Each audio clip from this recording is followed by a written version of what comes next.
Human Rights Watch does not mince its words over what happened on the streets of Cairo 1 year ago.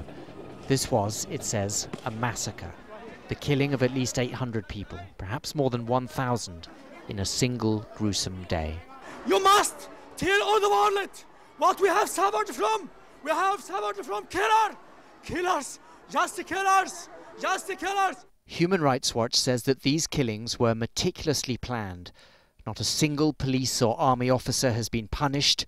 The chain of command went right to the very top. So Human Rights Watch is now calling for a UN investigation. It says protesters threw rocks and Molotov cocktails at the police and in some instances fired guns, but that the use of force by the Egyptian police and army was clearly disproportionate.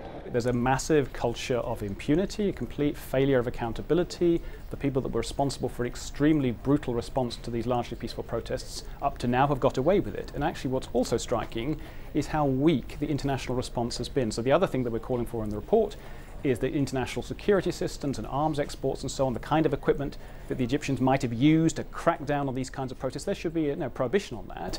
Human Rights Watch says that since the killings at Rabaa, the Egyptian authorities have carried out mass arrests and torture, fired on other demonstrators and crushed dissenting voices. So it would seem unlikely that they will allow an international investigation into events at Rabaa. When Human Rights Watch officials flew to Egypt this week to present their report, they were refused entry at Cairo airport. Barnaby Phillips, Al Jazeera.